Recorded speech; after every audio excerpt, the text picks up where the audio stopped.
Welcome back to another video. Make sure you hit that subscribe, like, and make sure you comment what you done ate today. We are about to watch this nerdy teen is the FBI's most wanted hacker, and his name is Dylan Wheeler. At the age of 12, was a fugitive on the run. With a group of teenagers, he had stolen $100 million from Epic Games, Valve, Microsoft, hell, even the US military. And while the other teens were now locked up, Dylan had escaped to Poland. But now he was broke. But from a group of guys he had just met. Hold on! How the hell you lose $100 million? I know he's 12. He wanted by the FBI. He stole $100 million at 12. I know I'm a failure. I wasn't doing nothing at 12. All I was doing is picking my nose at 12. Oh, and thinking I was the fastest dude in school. That was it. He had $100 million and he lost it at 12? He can't even buy cars and homes. What was he doing at 12 that he lost $100 million?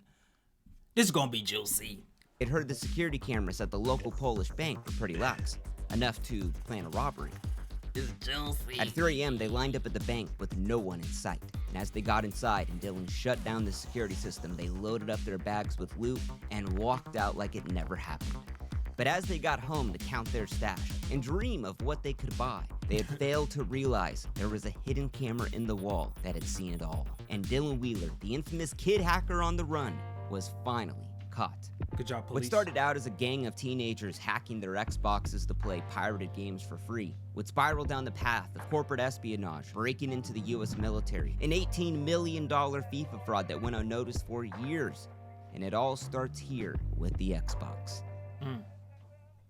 Now, people freaked out when the Xbox 360 was released, not because of better games or graphics, but this thing had way better security. Why? Well, because hackers broke the security on the original Xbox, which sprouted a huge community of hackers who modded and exploited and pirated all things Xbox, and Microsoft was pretty pissed. So with the Xbox 360 release, they spent millions of dollars to ensure no one was gonna pirate or mod any game, and they actually hailed it as unhackable. And for over 40 years, the Xbox hacking world just could not break the system, meaning no one could make mods for it, until someone found the missing link. At an e-waste recycler, Rowdy was searching for Xbox DVD drives. You know, as a hobby, he'd like to repair them, kind of like a freak. But after an hour of scrounging through the piles of plastic scraps on the floor, his eyes lit up. He had found an Xbox so rare, it actually had no business even being there. The Xbox 360 Development Kit. Now, this is a huge deal because a dev kit is a special console used to make video games. Microsoft leases them out to developers, so if you're an Xbox hacker, that's what you want. But let me just say, these dev kits are super rare. I mean, you have to provide industry references, resumes, hell, even sign an NDA. And to top it all off, reselling a dev kit is not allowed. But if these are so rare, how did these get here, Vince? Well, the Red Ring of Death. Microsoft's Red Ring of Death. The Red Ring of Death, one of the biggest recalls in Xbox history.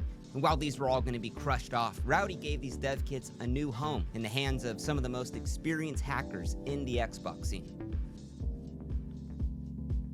As a child prodigy, David Pecora had been programming since he was in diapers. When his parents got him an original Xbox for Christmas, instead of just playing with it like a normal kid, David made mods for it. But now, years later, with this unhackable Xbox 360, all he wanted was a dev kit. Because a regular Xbox you just buy at Walmart only runs signed code, which is approved from Microsoft. But a dev kit? That runs unsigned code, which could be anything David wanted. So when Rowdy hit him up with the dev kit for sale, David took all of the savings from his grandma's birthday checks and he got modding his favorite game, Halo 3. Now, through the months as the mod got better, he shared his unpolished Halo mods on HaloMods.com, and people were blown away. Because this meant David had gotten a development kit, which was impossible to get. And of course, they asked him where did he get it from and how was he doing this? But David was not gonna tell him. Quote, "You cannot do it. You won't know how. No one will tell you how. And even with a dev kit, you won't be able to mod. You want a dev kit? Good luck finding one." But Anthony Clark, an 18-year-old gifted programmer, knew David was kind of full of it. I mean, the kid obviously knew where to get a dev kit, so he hits him up with a little deal. Anthony would help polish his Halo 3 mod in exchange for the number of the guy who sold him that dev kit. So it's a deal. The two agree, they get working on the mod, and slowly they become friends, talking about girls in school and programming in their Halo 3 mod. That's when David found something on his dev kit that he had only dreamed of ever finding. What is it? PartnerNet. It's where developers test their unreleased games on Xbox Live, meaning there were dozens of unreleased games that they could just play months before anyone else. I mean, for a true What? gamer, that's the dream. But PartnerNet isn't open to the world. It's only for licensed developers with the dev kit, and in this case, What games Anthony they and play? David. To them, it felt like a secret club that they were in. But when developers noticed their unreleased games being played online, they decided to leave the two a little message the next time they logged on. Winners don't break into PartnerNet.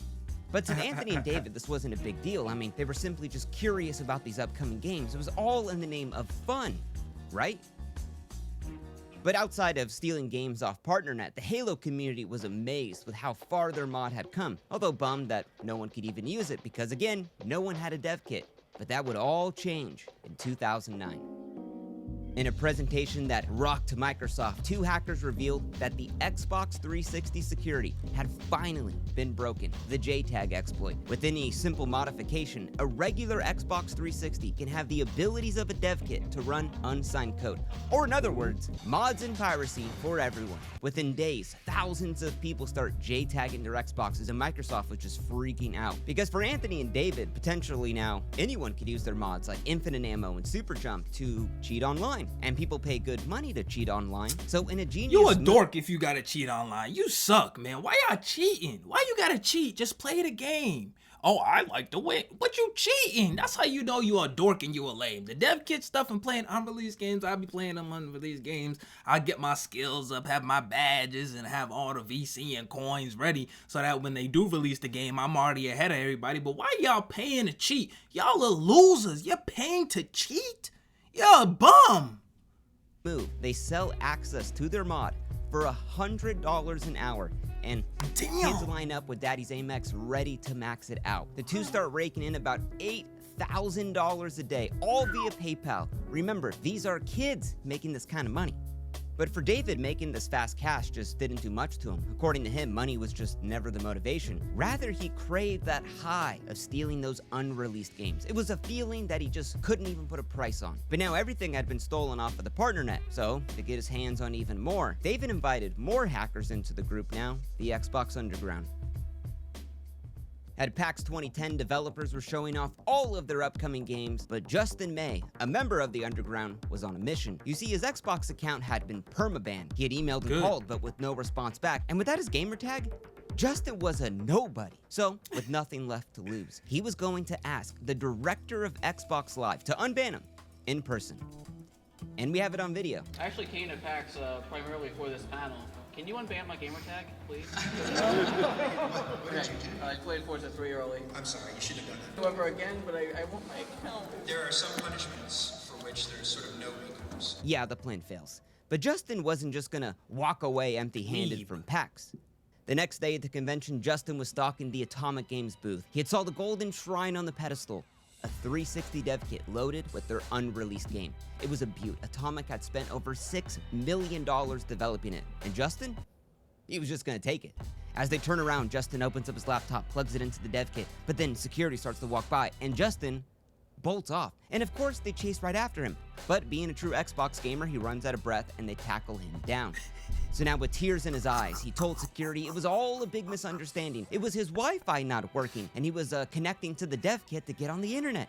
But yeah, the stolen source code was on his laptop. Justin was because Atomic Games works with the FBI. So now this whole matter, yeah, it'd become a national security issue. Within an hour, they raid his home, confiscate all of his Xboxes, and charge a kid with receiving stolen trade secrets. But then the rumors come out that when Justin was arrested, he was begging the cops that if he was let go, well, he could name hackers higher up than him who stole way more than just one little game. But yeah, the judge didn't really care.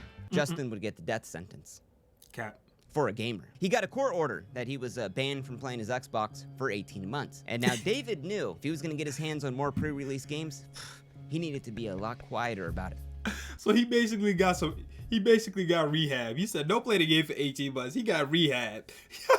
How you get rehab? You a fiend, bruh. You gonna try to steal the game and can't run. He got 18 months of rehab. He needs that. He needed that. Good Now, judge. with David's growing reputation, opportunities started just coming to him. And Super Day, also known as Dylan Wheeler, brought him the opportunity Ooh, he looks of a scary. lifetime. I've come across a leaked form database with thousands of login credentials. Several emails belonging to Epic Games employees. Thought we could work together on this. Super day.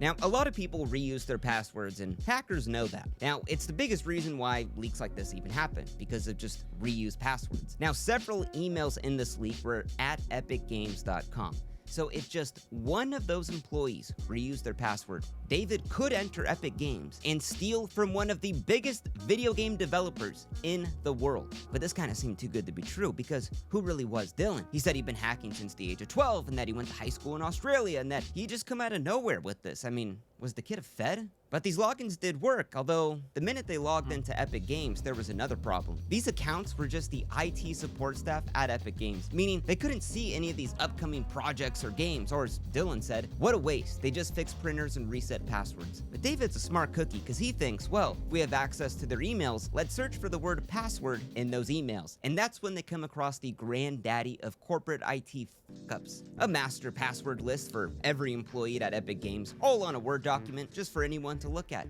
And all of this because one employee reused their password. Okay, so my advice, just check to see if your private information's been leaked in a data breach. And right now, you can check that using today's sponsor, Network. They check into the CEO, the art director, project leads. Hell, they even find a USB drive for the chairman's Lamborghini music loaded with Lady Gaga. But after days of searching, David finally found what he had been looking for. The Mac Daddy of unreleased games.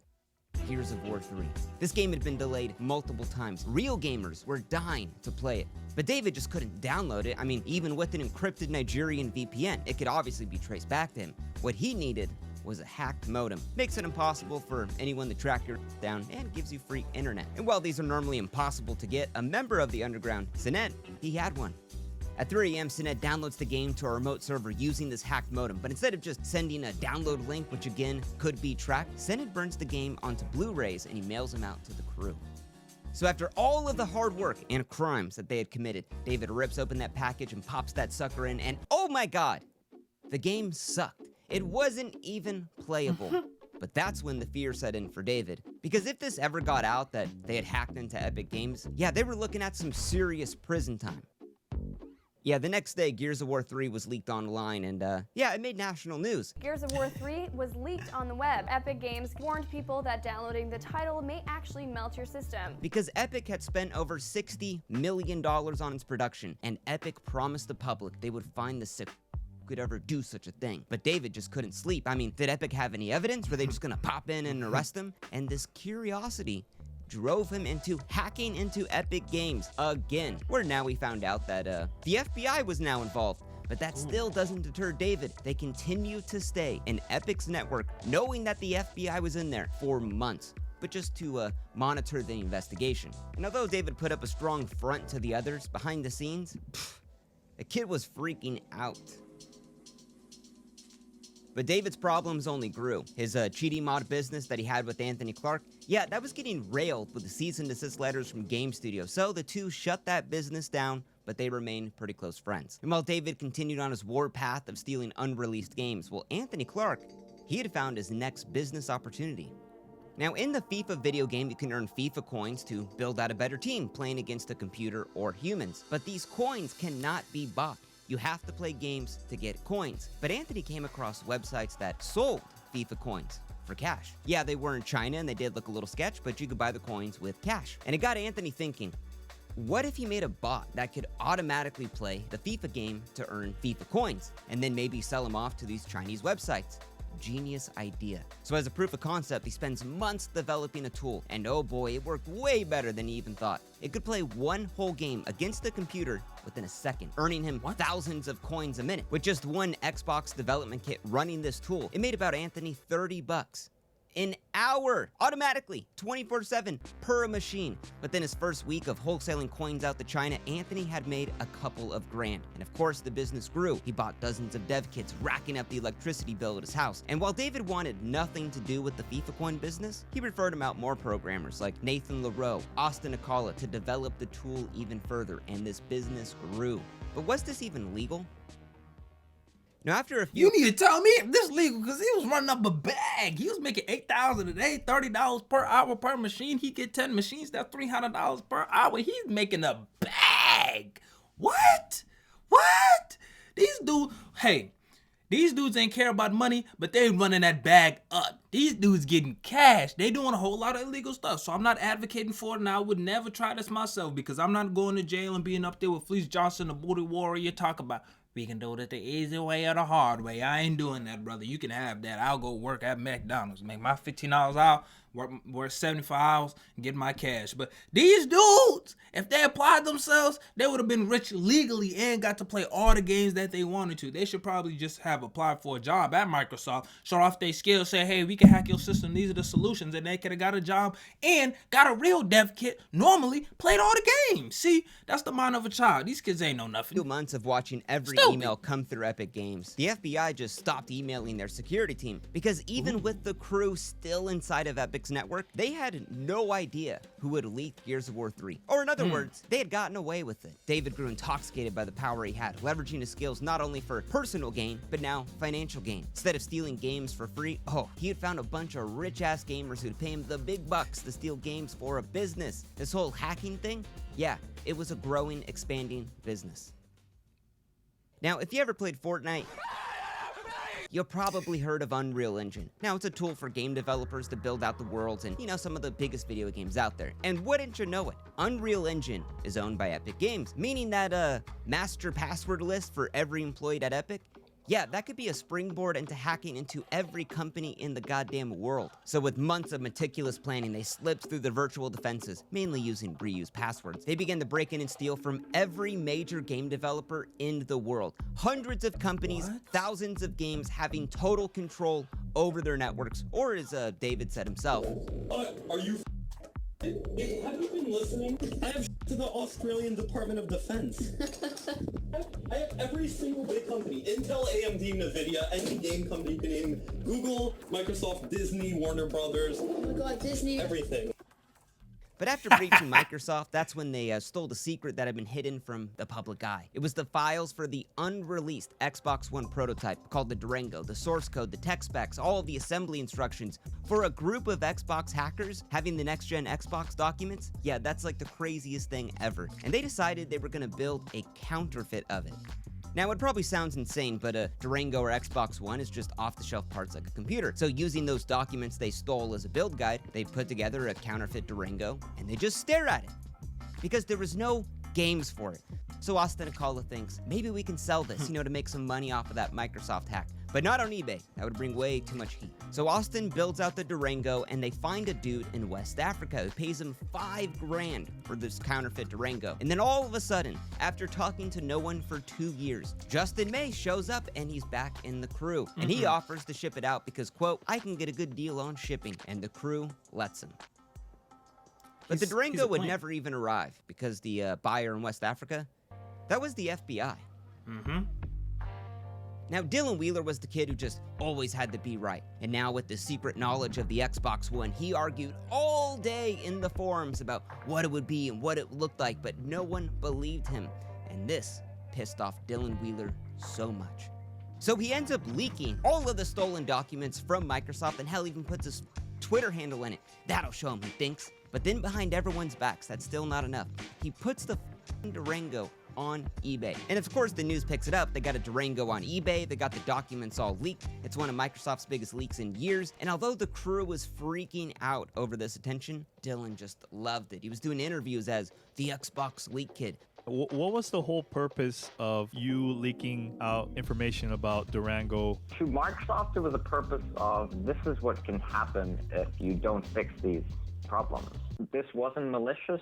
But it's still not enough. Dylan wants games for his Durango, so he starts hacking into more video game companies by himself to find more upcoming games. But he finds something even better. Zombie Studios has a direct VPN connection to the US military. Maybe they were making a game, he thought. So he gets in the network, and instead of some stupid Xbox game, he finds something even crazier. The training simulator for the AH-64D Apache helicopter. And he thinks, maybe I could sell it to the Arabs. Oh, no, he going to jail for the rest of his life. What? That's treason. You gonna sell it to the Arabs? You hacking into stuff that is going to compromise our national security. This dude is crazy. His ego is through the roof. You heard when he was talking to that girl. I got information on Google, Microsoft, all the biggest companies. I'm the biggest there ever is. Can you give me a kiss? Can you give me some of that? This dude, his ego is through the roof. He putting all this information online, using his Twitter hashtag. This dude has lost his goddamn mind, saying it's not malicious, but it is causing harm. I don't think he understands what he done did. He probably sitting in prison right now. I hope he in prison. We're going to find out in about 10 more minutes if he in prison. But I hope he in prison reflecting on what he tried to do. You going to sell it to the Arabs? Be out here trying to get Arab money? Come on, dog. Commits espionage and steals Stupid. 500,000 lines of code, and he just could not wait to tell David. I mean, that's the Don't tell me ultimate that. unreleased game, right? If you tell me but stuff David like that, was livid, stating, "How the are we even supposed to play this? You're an idiot. The Arabs already have Apache helicopters, so why the would they need a simulator? Get the hell out of here, man. You're done." But Dylan's problems were just only beginning. At the age of 17, Dylan Wheeler had Microsoft investigator Miles Hawks in his living room. Now, he had flown all the way out to Australia just to ask Dylan, how did he get all these Durango documents? And Dylan just tells him everything, that he hacked into Microsoft with a team of experts that he was the leader of, and it was all because he was a curious little boy. But that whole putting the Durango on eBay, that was just a big joke. Lighten up, buddy. So Miles lets him off with a little warning. Stop hacking Microsoft, stop posting Durango stuff on eBay, and we're all good. The next day, Dylan puts the Durango on eBay and Microsoft shuts down the listing, and Bill Gates calls in a little raid from the Australian Popo. They bust in through his house and oh boy, they find evidence of hacking into the US military, hundreds of game developers, and that he had hosted servers with child content on it. what? Which that detail gets left out a lot. So now Dylan's facing 22 felony charges, waiting trial, out on bail. But it even gets dumber. He does an interview with Kotaku magazine where he just tells the world that he had hacked into every game developer. But it wasn't just to make money. No, it was just because he was a curious little boy. The interview is linked down below and it's pretty funny. Even the reporter doesn't believe him. Oh, and all of that child stuff, again, that wasn't him. That was just the other hackers in the Xbox Underground who had also now been raided by the feds. Except for David. Now, while David's crew was just falling apart, Anthony Clark's business was growing like a startup. Their production increased to 1 million FIFA coins a second. Anthony hired programmers, accountants, attorneys, hell, even formed an LLC. In just 8 months, Anthony made over $7 million. He bought this house, he bought a Mercedes, his coworkers bought Lamborghinis, all from FIFA coins. But the money hadn't come that easy. While at first the FIFA game had no security, they'd now added in CAPTCHAs to prevent the bots that they were now using. But again, no problem. They just developed bots to do the CAPTCHAs. But the real question was this even legal? Now, the coins weren't stolen or hacked from FIFA. It was just a bot that played hundreds of games a second, to get FIFA coins that, again, couldn't be bought. I mean, in their own terms of service, it says the coins have no value, mainly for tax reasons. So how could it be fraud? Now, months after the raid of others in the crew, David received a message from Armand the Cyber with an opportunity. Now, Armand had stolen a real Durango from Microsoft's headquarters. He had a family friend that worked there and he cloned his employee badge and just dressed up like a dork and walked in their headquarters and just took it. And he told David it was so easy that he'd be willing to do it again to get David his own Durango, in exchange, of course, for a couple of grand. Now, to me, this guy seems like a total fed, but to David, it seemed like a great idea, so he went through with it. So wearing his Bill Gates deluxe uniform and his fake badge, Armand gets in. Now, he had heard the Durangos were on the 5th floor, but his badge didn't have that security clearance to get him there. So, at America's most technologically advanced company on Earth, he bypasses all of their security by taking the stairs. And he shoves 2 Durangos in his backpack, walks out like nothing ever happened. Bam, bam, bam, mission accomplished. Yeah, the next week, Armand gets a call from Microsoft headquarters. They wanted him to come down to their offices to have a little chat with them because, Armand had gotten hired there. And that's when he remembered, oh my god, I put in my job application last month. So David's got a Durango. What? What the fluff is going on? And I don't want to say fluff. I don't want to cuss, but I don't want to do that. What is going on here? He just walked into Microsoft, took 2 Durangos, walked out, and he applied to work there? I bet he accepted the offer. This don't make no damn sense. And why all these dudes look the exact same? They fit the perfect archetype for what I'd expect these type of people to look like. This is ridiculous. What the hell was going on about 10 years ago? None of this is making sense. How is their security so relaxed that people could just fake a badge, walk in, take the step, steal Xboxes that are unreleased and walk out? Durango, Armand's got a new job, and they lived I knew he happily ever. It was accepted the actually all a job. trap to bring Armand in Microsoft's interrogation room. They had it all on cameras, and Armand confesses to everything. Now, they tell Armand that Microsoft would not press any charges if he could just bring the Durangos back, or else things would get nasty. Armand calls David, freaking out, saying how would it be if they didn't get these Durangos back. I'll give him all this money. Just send the Durango back, anything. But David just stops picking up his calls because this was Armand's problem, not his. Pulling up to the U.S. border, David and his father told Customs that they were just driving to the U.S. to run a real quick errand. But after just one glance of David's face, they ask him to get out of the car and they put him in handcuffs. And they tell his dad that David would not be coming home for a very long time. What'd he do? For the last 8 months, the FBI had a secret indictment listing David Pecora as the first foreign hacker to be charged criminally in the United States. Why? Stealing over $100 million in American trade secrets. Now, along with David was Sinet, Austin Akala, and Nathan LaRoe were all arrested and charged as co-conspirators. Now, all four would plead guilty to stealing over $100 million in trade secrets, with Nathan, Sinet, and David all getting prison time, except for Austin Akala. The FBI had found something very interesting on his computer.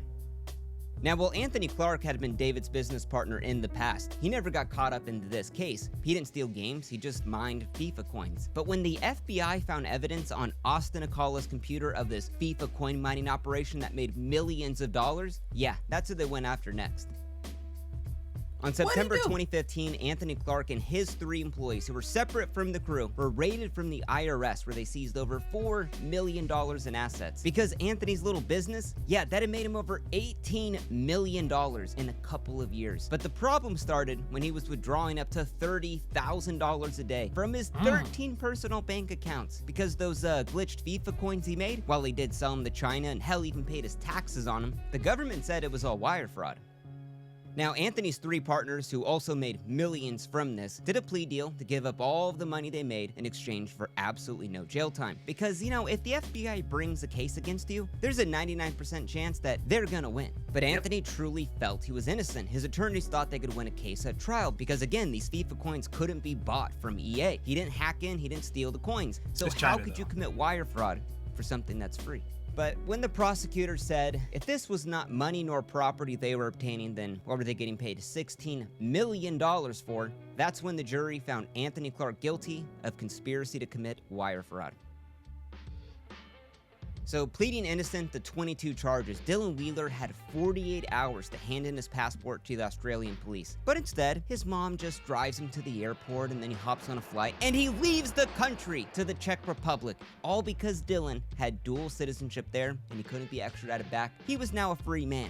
Now, instead of just laying low as a fugitive on the run, Dylan does interviews with the news. To be honest, it's quite scary that I was able to leave on my Australian passport, because they have a system that they use at border control, find out if you're a criminal, if you're trying to leave the country, and it'll flag you.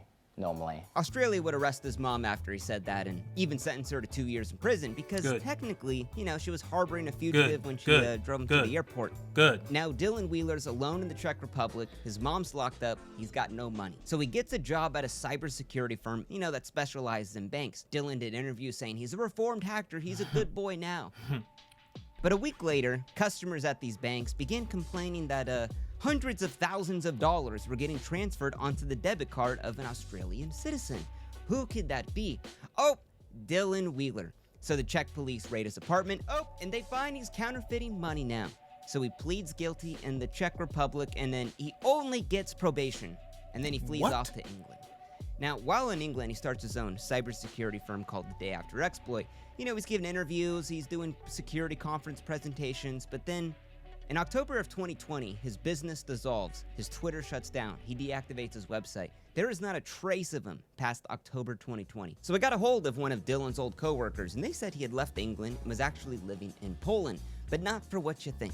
Because there, he had decided to rob a Polish bank with two random dudes he just met at a bar. But then the whole thing was caught on hidden camera. So the next day, Dylan Wheeler's arrested, and today, he sits in a Polish prison with a 10-year sentence for robbing a bank.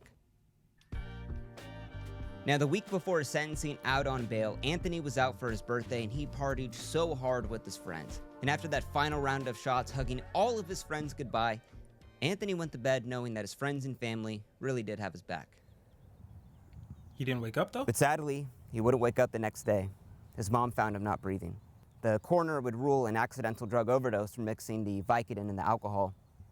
There was no note left behind. He never talked about doing this on purpose. It was all an accident. He had so much to offer to the world. From such a young age, he was such a talented programmer. And to just see it all be ended like this, it's really a tragic story. But for the others like David, Sinead, and Austin Akala, today they have thriving careers as programmers, cryptographers, some even have families of their own. And while I did contact them for their side of this story, all of them refused to comment. There it is, guys. If you want to break into cybersecurity, just do some cybercrime, steal some stuff, do a little prison sentence, and then you can get a job anywhere. Make sure the story is huge, though. Hack something big. Don't just hack your grandmama's computer. Don't be just hacking a little store down the street, hacking a Walmart. Hack something big, big, big, big, big, big. Because you heard everybody else that got arrested, did jail time, now have cybersecurity jobs. And you know how hard it is to break into cybersecurity and get an entry-level job? Look, they just built a whole portfolio and went to prison for it. That's all you gotta do. You wanna break into cybersecurity. That's what I'm gonna name this video. How to break into cybersecurity, break into something else, and go to prison. That's all I learned from this video. And that dude that killed himself from taking all them drugs and doing all that stuff, I thought he had a legit business. I thought they were gonna take him down because he didn't pay his taxes, but he was paying his taxes. And they got him on wire fraud, which I think they just wanted to punish him and they were misusing the wire fraud charge. But since he did get found guilty and he was gonna be sentenced, I agree with the court. Thank you, court. And everybody else that went to jail should have been in jail. That dummy, he was stealing money from bank accounts and all he got was probation. Some of you thieves need to move to these other countries where they don't punish you as severely as we do here in the U.S. And I think in the U.S. we don't even really punish people the way that we should. There's no reason that somebody should have any child content, be doing stuff with child, have any child charges, and ever see the light of day again. Just get rid of them. Just scoot it to the side. You know how when you have crumbs and they hit the table and you just scoot them to the side? That's what we should do with some people. Just scoot it to the side. The crumbs hit the ground. We never see what happens to them. That's what we should start doing with some of our criminals that we have here. But guys, let me know down below your thoughts in the comment section and make sure you hit that subscribe button, hit the like button, and I'm out of here, guys. Peace.